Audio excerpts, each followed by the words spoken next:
నమస్కారం ETV news కు స్వాగతం. ముందుగా ముఖ్యాంశాలు. తమిళనాడు సీఎం జయలలిత ఆరోగ్యంపై ఉత్కంఠ. వదంతులు ఖండించిన అన్నాడీఎంకే వర్గాలు. పురుచిత్త లైవికి గవర్నర్ విద్యాసాగర్ రావు పరామర్శ. 4 నెలల్లో నల్లధనం వివరాలు ప్రకటించిన 64,275 మంది. వెల్లడైన ఆస్తుల విలువ 65,250 కోట్లు. కేంద్ర ఖజానాకు 29,362 కోట్లు. పీఓకేలో లక్షిత దాడుల తర్వాత సైన్యం సర్వసన్నద్ధత. సరిహద్దుల్లో అదనపు బలగాల మోహరింపు. కశ్మీర్లో సైన్యాధ్యక్షుడి సమీక్ష. అమరావతిలో 6 వరుసల రహదారుల నిర్మాణానికి చంద్రబాబు నిర్ణయం. బహుళ రవాణా వ్యవస్థ అందుబాటులోకి తేవాలన్న ముఖ్యమంత్రి. కొత్త జిల్లాలపై మరోసారి తెరాస నేతలతో కేసీఆర్ సమీక్ష. రేపటి నుంచి 2 రోజుల చర్చలు. ప్రస్తుత దస్త్రాలు మాతృ జిల్లాల్లోనే ఉంచాలన్న సీఎస్. మెదక్, నిజామాబాద్ జిల్లాల్లో వర్ష బీభత్సం. పిట్లం మండలంలో వాగులో కొట్టుకుపోయిన కారు. తల్లి 5 పిల్లల మృతి. కోల్కతా టెస్టులో 2వ రోజు భారత్ జోరు. తొలి ఇన్నింగ్స్లో 316 పరుగులు. భువనేశ్వర్ విజృంభణతో 128 పరుగులకే 7 వికెట్లు కోల్పోయిన కివీస్.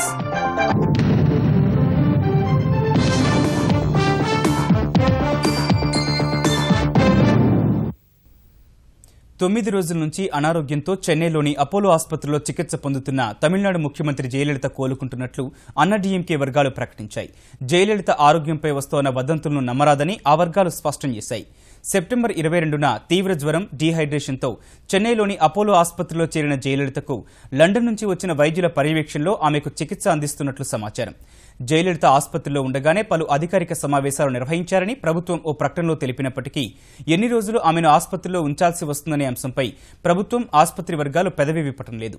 ఈ పరిస్థితిలో జయలలిత ఆరోగ్యంపై వదంతులు వ్యాపిస్తుండగా వాటిని పుట్టించే వారిపై కఠిన చర్యలు తప్పవని చెన్నై పోలీసులు హెచ్చరించారు. మరోవైపు పలువురు మంత్రులు, శాసనసభ్యులు, ఎంపీలు సైతం అపోలో ఆసుపత్రికి వచ్చి జయలలిత ఆరోగ్య పరిస్థితిని తెలుసుకుంటున్నారు. జయలలిత అనారోగ్యంపై వస్తోన్న వదంతుల్లో ఏమాత్రం వాస్తవం లేదని వారు స్పష్టం చేస్తున్నారు. தலைவர் புரட்சி தலைவி அம்மா அவர்கள் மனுத்தாக்களிலே இருந்து பிரச்சாரத்திலே இருந்து அனைத்தையும் முதலிலே தொடங்குவதற்கு ஆணையிட்டு அந்த பணிகள் நடைபெறச் செய்திருப்பவர் மாண்புமிகு புரட்சி தலைவி அம்மா அவர்கள். இந்த உள்ளாட்சி தேர்தலில் 100% அனைத்து இந்திய அண்ணா திராவிட முன்னேற்ற கழகத்தினுடைய வெற்றிக்கு மாண்புமிகு புரட்சி தலைவி அம்மா அவர்கள் மருத்துவமனையில் இருந்தாலும் கூட அவருடைய பணி தொய்வில்லாமல் இருக்கிறது என்பதை பார்த்து பொறாமை தீயிலே வெந்து போய் கிடப்பவர்கள் இது போன்ற தவறான பிரச்சாரங்களை செய்து கொண்டிருக்கிறார்கள். பொதுமக்களை பார்த்து நான் பணிவோடு கேட்டுக்கொள்வது இது போன்ற వదంతిகளை. మహారాష్ట్ర నుంచి చెన్నై వెళ్లిన Tamil Nadu incharge governor Vidyasagar Rao Apollo ఆసుపత్రికి వెళ్లి ముఖ్యమంత్రి జయలలితను పరామర్శించారు. అరగంట వరకు అపోలో ఆసుపత్రిలో ఉన్న గవర్నర్ వైద్యులను అడిగి జయ ఆరోగ్య పరిస్థితిని తెలుసుకున్నారు. ఆమెకు ఎలాంటి చికిత్స అందిస్తున్నారో వైద్యులను ఆరా తీశారు. జయలలిత వేగంగా కోలుకుంటున్నారని వైద్యులు చెప్పినట్లు విద్యాసాగర్ రావు తెలిపారు. ఈ మేరకు తమిళనాడు రాజ్భవన్ ఒక ప్రకటన విడుదల చేసింది.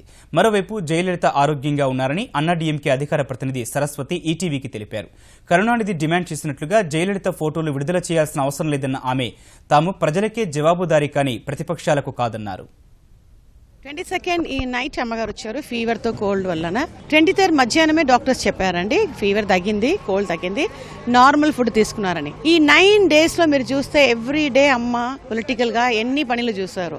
ఇప్పుడు మనం ఢిల్లీ మీటింగ్, ఇక్కడ మీటింగ్ జరిగింది, అమ్మ ఇన్స్ ఇచ్చారు ఏం మాట్లాడాలని. కొంతమంది ఉన్నారండి, they want to make some confusion between public and మా పార్టీ క్యాడర్స్ కి. ఒక్క మాట మాత్రం తెలియగా చెప్తున్నాను, గట్టిగా చెప్తున్నాను, మా హానరబుల్ చీఫ్ మినిస్టర్ అమ్మ గారు చాలా బాగా ఉన్నారు.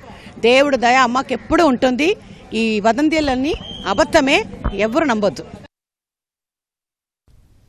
నల్లధనం స్వచ్ఛందంగా వెల్లడించేందుకు కేంద్రం 4 నెలలు కల్పించిన అవకాశాన్ని చాలా మంది ఉపయోగించుకున్నారని కేంద్ర ఆర్థిక మంత్రి అరుణ్ జైట్లీ చెప్పారు. ఈ మేరకు 4 నెలల్లో 65,250 కోట్ల రూపాయల నల్లధనం వివరాలు వెల్లడించారని ఆయన చెప్పారు. జూన్ 1 నుంచి సెప్టెంబర్ 30 వరకు ఇచ్చిన గడువులో 64,275 మంది వెల్లడించిన 65,250 కోట్ల రూపాయల నల్లధనంపై పన్నులు, జరిమానాల రూపంలో కేంద్రానికి 45% ఆదాయం సమకూరనుందని ఆయన తెలిపారు. ఈ మొత్తాన్ని సంక్షేమ కార్యక్రమాలకు వినియోగిస్తామన్నారు. స్వచ్ఛంద నల్లధనం వెల్లడి పథకం తద్వారా ఖజానాకు 29,362 కోట్లు సమకూరే అవకాశం ఉందని కేంద్రం అంచనా వేస్తోంది. जो अभी तक टैबुलेट किए गए हैं 64,275 declarants and the amount they have so far disclosed is 65,250 crores. ये वो declarants ने अमाउंट किया है जिन्होंने इस बेसिस पे किया है कि वो 45% इस पे टैक्स देंगे। इस सारे का एक परिणाम तो हुआ है कि ये एक महत्वपूर्ण कदम है। It's an important step towards more and more people becoming tax compliant. అటు 65,250 కోట్ల రూపాయల నల్లధనం బయటకు రావడంపై ప్రధాని నరేంద్ర మోదీ హర్షం వ్యక్తం చేశారు. 4 నెలల వ్యవధిలో ఇంత మొత్తం నల్లధనాన్ని వెల్లడించడం దేశ ఆర్థిక వ్యవస్థకు ఎంతో మేలు చేస్తుందని ప్రధాని ట్విట్టర్లో తెలిపారు. ఆదాయ వెల్లడి పథకం కింద నల్లధనం వివరాలు వెల్లడించి పన్ను చెల్లించేందుకు సిద్దమైన వారందరినీ అభినందించిన ప్రధాని ఈ విజయం సాధించడంలో కీలక పాత్ర పోషించిన ఆర్థిక మంత్రి అరుణ్ జైట్లీ, కేంద్ర ప్రత్యక్ష పన్నుల బోర్డు చైర్మన్ రాణి నాయర్, కేంద్ర రెవెన్యూ కార్యదర్శి హస్ముఖ్ అదియాలను ప్రధాని ప్రశంసించారు. పారదర్శక విధానాలు అనుసరిస్తే ప్రజలు ఉత్సాహంగా కలిసి వస్తారనడానికి ఆదాయ వెల్లడి పథకమో నిదర్శనమని ప్రధాని ట్విట్టర్లో పేర్కొన్నారు. ఆంధ్రప్రదేశ్లో 7 జిల్లాల్లో పారిశ్రామిక పన్ను ప్రోత్సాహకాలు ప్రకటించిన సీబీడీటీ తెలంగాణ కూడా ప్రోత్సాహకాలు కల్పిస్తూ నోటిఫికేషన్ జారీ చేసింది. రాజధాని హైదరాబాద్ మినహా మిగిలిన 9 జిల్లాలకు ప్రోత్సాహకాలు కల్పిస్తూ కేంద్ర ప్రత్యక్ష పన్నుల బోర్డు సీబీడీటీ నోటిఫికేషన్ వెలువరించింది. ఈ మేరకు ఆదిలాబాద్, నిజామాబాద్, కరీంనగర్, వరంగల్, మెదక్, మహబూబ్ నగర్, రంగారెడ్డి, నల్గొండ, ఖమ్మం జిల్లాల్లో పరిశ్రమలు స్థాపించే వారికి పన్ను ప్రోత్సాహకాలు వర్తిస్తాయి. 9ంటిని వెనుకబడిన జిల్లాలుగా గుర్తించిన ఆర్థిక శాఖ 2015 ఏప్రిల్ నుంచి 2020 మార్చి నెలాఖరు వరకు నెలకొల్పే పరిశ్రమలకు ప్రోత్సాహకాలు లభిస్తాయి. ఈ యూనిట్లకు అదనపు తరుగుదల, పెట్టుబడి రాయితీలు అందనున్నాయి. ప్రజల మనోభావాలను పట్టించుకోకుండా ఏకపక్షంగా జరిగిన విభజనతో నష్టపోయిన ఆంధ్రప్రదేశ్ అభివృద్ధికి కృషి చేస్తుంటే వ్యక్తిగతంగా విమర్శలు చేయడం బాధాకరమని కేంద్ర పట్టణాభివృద్ధి శాఖ మంత్రి వెంకయ్యనాయుడు వ్యాఖ్యానించారు. తిరుపతి పీఎల్ఆర్ గార్డెన్లో ప్రత్యేక సహాయంపై భాజపా నిర్వహించిన అవగాహన సదస్సులో ఆయన పాల్గొన్నారు. హోదా, రెవెన్యూ లోటు భర్తీ అంశాలను చట్టంలో పెట్టామని కోరినా ఆ రోజు పట్టించుకునే కాంగ్రెస్ నేతలు ఇవాళ ఉద్యమాలు, ప్రజా బ్యాలెట్లు నిర్వహిస్తున్న కాంగ్రెస్ నాయకులు ఒకనాడు తన వద్దకొచ్చి అభివృద్ధి ప్యాకేజీలు తీసుకున్న విషయాన్ని మర్చిపోరాదని హితవు పలికారు. తన వ్యాఖ్యలను వక్రీకరించడం సరికాదని పరోక్షంగా వైకాపా అధినేతకు సూచించారు. హామీలు ఇచ్చినప్పుడు 5 ఏళ్ళు అంటే ఈ లోటు ఉంటే 5 ఏళ్లలో పూర్తి కాదు, 10 ఏళ్ళైనా సరే ఆ లోటు తీర్చాలని నేను చెప్పాను. చెప్పిన మాట మీద వెనక్కి ప్రసక్తి లేదు. అదే కాదు, ఎన్నికల తర్వాత తిరుపతి బహిరంగ సభలో ప్రధానమంత్రి గారు చెప్పారు 5 ఏళ్ల పాటు మనం ఈ హోదాను కొనసాగిద్దాం. దాంట్లో వెనక్కి ప్రసక్తి లేదు. ఇచ్చే అవకాశం ఉందా అని 1 సంవత్సరం 3 నెలల పాటు నేను, అరుణ్ జైట్లీ కసరత్తు, వాగ్వివాదాలు జరిగాయి. ఇది సాధ్యం కాదని తేలింది. తేలినప్పుడు ఏం చేయాలా? ప్రత్యేక హోదా ఇచ్చినామని ఆంధ్రప్రదేశ్కి వచ్చి అదనపు ఆదాయం ఏంది అనే దానిపై చర్చించాము. ఆంధ్రప్రదేశ్కి కేంద్రంగానే ఒకవేళ హోదా ప్రకటించుంటే ఎంత ఎక్కువ డబ్బులు వస్తాయో ఆ డబ్బునంతా కేంద్ర ప్రభుత్వం విదేశ రుణం ద్వారా ఇచ్చేసి దాని కేంద్రమే అప్పులు కట్టాలని నిర్ణయించాం. డబ్బులు ఇచ్చాం. పాక్ ఆక్రమిత కశ్మీర్లో లక్షిత దాడుల తర్వాత దాయాది దేశం ప్రతీకార దాడులకు దిగే అవకాశం ఉందనే అంచనాలతో ఉన్న భారత సైన్యం ఎలాంటి దుస్సాహసానైనా తిప్పికొట్టే సన్నాహాల్లో నిమగ్నమైంది. సరిహద్దుల్లో భారీ సంఖ్యలో బలగాలను మోహరించిన భారత్ సైనిక సన్నద్దతను పరిశీలిస్తోంది. ఉత్తర, పశ్చిమ కమాండ్లను సందర్శించిన సైన్యాధ్యక్షుడు దల్బీర్ సింగ్ సుహాగ్ సైనిక సన్నద్దతపై సమీక్ష నిర్వహించారు. కీలకమైన 2 కమాండ్లలోని ఉన్నతాధికారులతో సమావేశమైన ఆయన తాజా పరిస్థితిని, సైన్యం తీసుకున్న చర్యలు, పాకిస్తాన్ దాడికి దిగితే ఎదుర్కొనే వ్యూహ ప్రణాళికలపై చర్చించారు. ఉత్తర కమాండ్ కేంద్రమైన జమ్మూ కాశ్మీర్లోని ఉదంపూర్లో లక్షిత దాడులు చేసి వచ్చిన జవాన్లను సైన్యాధిపతి సుహాగ్ అభినందించారు. చండీగఢ్లోని పశ్చిమ కమాండ్కు వెళ్లిన ఆయనకు సరిహద్దులో చేపట్టిన చర్యలను అధికారులు వివరించారు. కాల్పుల విరమణ ఒప్పందాన్ని మరోసారి ఉల్లంఘించిన పాక్ సైన్యం ఇవాళ నియంత్రణ రేఖ వెంబడి ఉండే అఖ్నూర్ సెక్టార్లో భారీ ఆయుధాలతో కవ్వింపులకు దిగింది. ఈ కాల్పుల్లో ఎలాంటి ప్రాణనష్టం వాటిల్లలేదని ప్రకటించిన సైన్యం సరిహద్దు భద్రతా దళం దీటైన జవాబిచ్చినట్లు పేర్కొంది. మత్తుమందు ఇచ్చిన రోగిలా పాకిస్తాన్ పరిస్థితి ఉందన్న రక్షణ మంత్రి మనోహర్ పారికర్ అందుకే భారత దళాలు ఆక్రమిత కశ్మీర్లో దాడులు చేసి వచ్చిన విషయాన్ని ఆ దేశం నమ్మలేకపోతోందన్నారు. ఉరీ దాడికి ప్రతీకారంగా భారత్ యుద్ధానికి దిగితే అణ్వాయుధాలను ప్రయోగిస్తామని పాక్ రక్షణ మంత్రి ఇటీవల 2 సార్లు హెచ్చరించడంపై అమెరికా ఆగ్రహం వ్యక్తం చేసింది. ఇది సరైన పద్ధతి కాదని పాకిస్తాన్ నాయకత్వానికి తెలియజేసినట్లు పేరు వెల్లడించడానికి ఇష్టపడని అమెరికా సీనియర్ అధికారి ఒకరు వెల్లడించారు. పాకిస్తాన్లో అణ్వాయుధ భద్రతపై ఇప్పటికే ఆందోళనగా ఉందన్న ఆ అధికారి పరిస్థితిని నిశితంగా గమనిస్తున్నట్లు వివరించారు. ఉరీ దాడిని స్పష్టమైన తీవ్రవాద దాడిగానే తాము పరిగణిస్తున్నట్లు ఆయన పేర్కొన్నారు. ఆ తీవ్రవాదులు ఎక్కడి నుంచి వచ్చారో అందరికీ తెలుసునని వెల్లడించారు. అణ్వాయుధాలున్న దేశాలపై స్పష్టమైన బాధ్యత ఉంటుందని అమెరికా విదేశాంగ శాఖ ఉపాధికార ప్రతినిధి తన రోజువారీ ప్రకటనలో తెలిపారు. 2 దేశాలు ఉద్రిక్తతలు తగ్గించుకునేందుకు నిరంతరం సంప్రదింపులు జరపాలని సూచించారు. సరిహద్దు పీఓకేలో నెలకొన్న ఉద్రిక్త పరిస్థితుల నేపథ్యంలో భారత్ పాకిస్తాన్ చర్చల ప్రక్రియను మరింత ముందుకు తీసుకెళ్లే విషయంలో మధ్యవర్తిత్వానికి సిద్దమని ఐక్యరాజ్యసమితి తెలిపింది. రెండు దేశాలు అంగీకరిస్తే కశ్మీర్ సహా సమస్యల పరిష్కారానికి మధ్యవర్తిత్వం వహించేందుకు సిద్దంగా ఉన్నట్లు ఐరాస తెలిపింది. రెండు అణ్వాయుధ దేశాల మధ్య ఉద్రిక్తతలు నెలకొనడంపై ఆందోళన వ్యక్తం చేసిన బాన్ కీ మూన్ ఉద్రిక్తతల్ని తొలగించేందుకు ఇరు దేశాలు వెంటనే చర్యలు చేపట్టాలని కోరారు. ఇరు దేశాల మధ్య ఉన్న కశ్మీర్ సహా సమస్యలన్నింటినీ శాంతియుత చర్చల ద్వారానే పరిష్కరించుకోవాలని ఐరాస ప్రతినిధి స్టీఫెన్ డుజారిక్ చెప్పారు. Secretary General urges the government of India and Pakistan to exercise maximum restraint and address the outstanding issues peacefully and through dialogue. He would welcome all proposals in that regard as well as de-escalating initiatives, any de-escalation initiatives.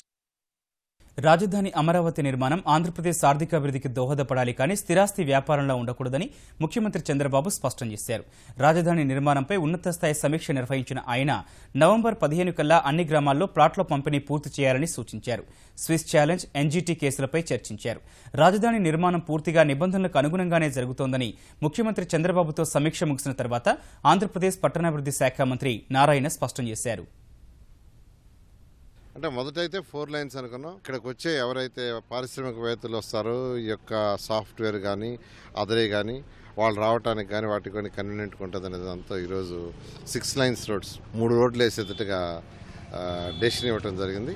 Netherlands company వాళ్ళు consultants వాళ్ళు 10వ తేదీ లోపల మనకు levels ఇస్తామన్నారు. అంటే ఇక్కడ వేసే రోడ్లు ఏ లెవెల్ ఉండాలి. ఈ మంత్ 20 కానీ 25 లోపల ఒక 7 రోడ్లు టెండర్ పిలుస్తాం. GIC వాళ్ళు యాక్చువల్గా 30కి టోటల్ 217 చదరపు కిలోమీటర్కి సంబంధించిన ఇన్ఫ్రాస్ట్రక్చర్ డిజైన్ ఇస్తామన్నారు. రాబోయే 2 సంవత్సరాల్లో ఇక్కడ టోటల్గా ఇన్ఫ్రాస్ట్రక్చర్ డెవలప్ చేయడం జరుగుతుంది. రాజధాని అమరావతి నిర్మాణం కోసం భూములు అందజేసిన రైతులకు నివాస, వాణిజ్య స్థలాలను అందజేసే ప్రక్రియను ఆంధ్రప్రదేశ్ ప్రభుత్వం మరింత ముమ్మరం చేసింది. ఇప్పటికే 4 గ్రామాల పరిధిలోని రైతులకు పత్రాలు అందజేసిన CRDA అధికారులు ఇవాళ ఐనవోలు, అబ్బిరాజుపాలెం రైతులకు భూమి పత్రాలు అందించారు. రైతులకు అందజేసిన ప్లాట్లలో అంతర్జాతీయ ప్రమాణాలతో మౌలిక సదుపాయాలు కల్పిస్తామని తెలిపిన CRDA commissioner Cherukuri Sridhar market విలువ పెంచేందుకు వివిధ రాష్ట్రాల్లో ప్రదర్శనలు ఏర్పాటు చేయనున్నట్లు తెలిపారు.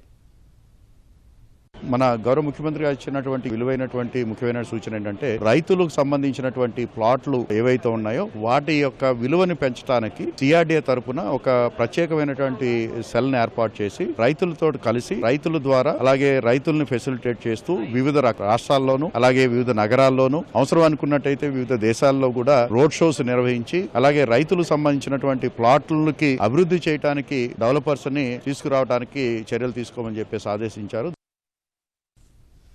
దసరా నుంచి కొత్త జిల్లాల్లో పాలన ప్రారంభించాలని నిర్ణయించిన తెలంగాణ సర్కార్ ఆ కసరత్తు కొలిక్కి తెస్తోంది. ప్రస్తుత రికార్డులన్నింటినీ మాతృ జిల్లాలోనే భద్రపరచాలని CS రాజీవ్ శర్మ ఆదేశించారు. కొత్త జిల్లాల్లో ఏర్పాట్లపై కార్యదర్శులతో సమావేశమైన ఆయన శాఖల వారీగా చేపడుతోన్న చర్యలను సమీక్షించారు.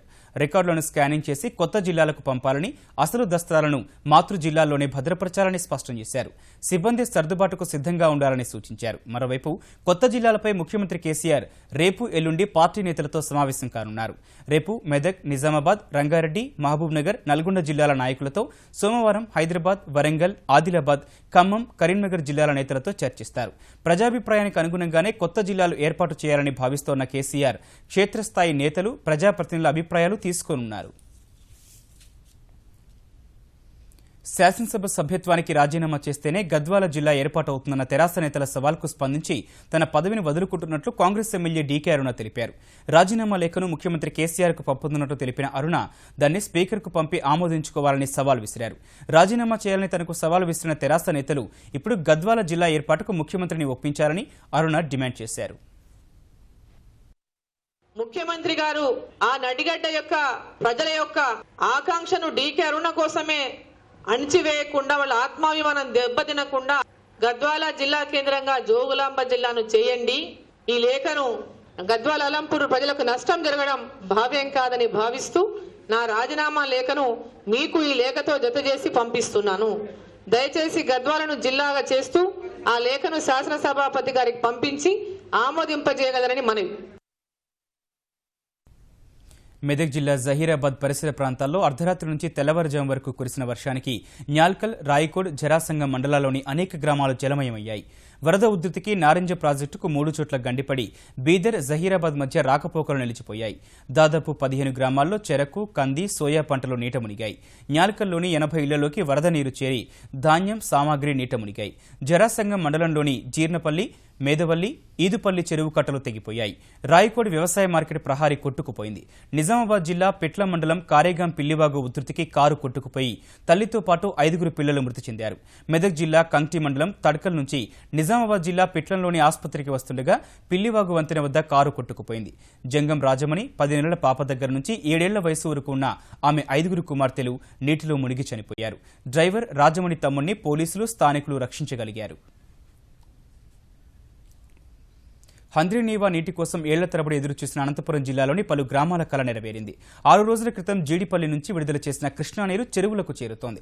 జిల్లాలోని బద్దలాపురం చెరువులోకి చేరిన నీటికి ఆంధ్రప్రదేశ్ పౌర సరఫరాల శాఖ మంత్రి పరిటాల సునీత పూజలు నిర్వహించారు. ముఖ్యమంత్రి చంద్రబాబు చొరవ వల్లే హంద్రీనీవా నీరు రైతులకు అందుతోందన్న సునీత ఈ నెలాఖరులోపు అన్ని చెరువులు నింపుతామని చెప్పారు.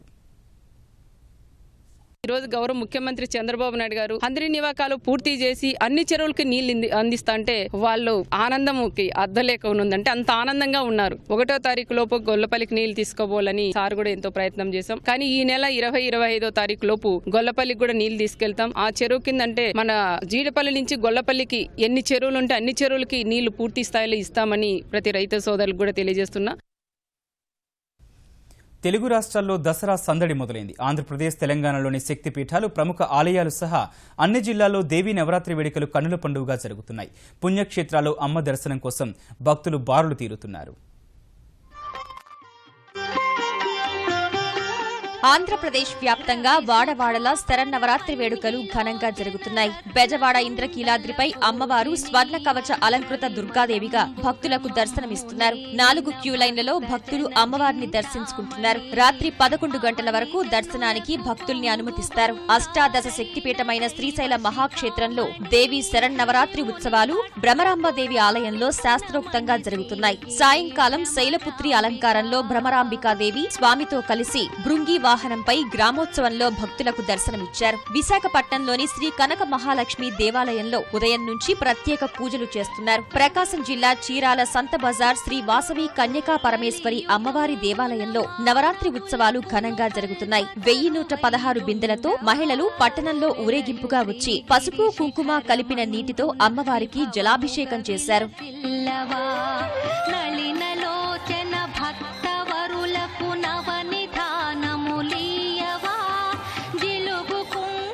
తెలంగాణలోనూ నవరాత్రి వేడుకల శోభ వెల్లివిరుస్తోంది. వరంగల్ సుప్రసిద్ధ 1000 స్తంభాల ఆలయంలో దేవి శరన్నవరాత్రి ఉత్సవాలు ఘనంగా జరుగుతున్నాయి. బోరుగల్లు శ్రీ భద్రకాళి ఆలయంలో అమ్మవారికి ప్రత్యేక పూజలు నిర్వహించారు. బాలత్రిపుర సుందరి అలంకరణలో కొలువు తీరిన అమ్మవారిని దర్శించుకునేందుకు భక్తులు పోటెత్తుతున్నారు. బాసరలో దేవి నవరాత్రి వేడుకలు కన్నుల పండుగగా జరుగుతున్నాయి. రెండో బాసరగా విరాజిల్లుతున్న మెదక్ జిల్లా వర్గల్ విద్యాధరి క్షేత్రంలో దసరా సందడి నెలకొంది. ముఖ్యాంశాలు మరోసారి చూద్దాం. తమిళనాడు సీఎం జయలలిత ఆరోగ్యంపై ఉత్కంఠ. వదంతులు ఖండించిన అన్నాడీఎంకే వర్గాలు. పురుచి తలైవికి గవర్నర్ విద్యాసాగర్ రావు పరామర్శ. 4 నెలల్లో నల్లధనం వివరాలు ప్రకటించిన 64,275 మంది. వెల్లడైన ఆస్తుల విలువ 65,250 కోట్లు. కేంద్ర ఖజానాకు 29,362 కోట్లు. పీఓకేలో లక్షిత దాడుల తర్వాత సైన్యం సర్వసన్నద్ధత. సరిహద్దుల్లో అదనపు బలగాల మోహరింపు. కశ్మీర్లో సైన్యాధ్యక్షుడి సమీక్ష. అమరావతిలో 6 వరుసల రహదారుల నిర్మాణానికి చంద్రబాబు నిర్ణయం. బహుళ రవాణా వ్యవస్థ అందుబాటులోకి తేవాలన్న ముఖ్యమంత్రి. కొత్త జిల్లాలపై మరోసారి తెరాస నేతలతో కేసీఆర్ సమీక్ష. రేపటి నుంచి 2 రోజులు చర్చలు. ప్రస్తుత దస్త్రాలు మాతృ జిల్లాల్లోనే ఉంచాలన్న సీఎస్. మెదక్, నిజామాబాద్ జిల్లాల్లో వర్ష బీభత్సం. పిట్లం మండలంలో వాగులో కొట్టుకుపోయిన కారు. తల్లి, 5 పిల్లల మృతి. కోల్కతా టెస్టులో 2వ రోజు భారత్ జోరు. తొలి ఇన్నింగ్స్లో 316 పరుగులు. భువనేశ్వర్ విజృంభణతో 128 పరుగులకే 7 వికెట్లు కోల్పోయిన కివీస్.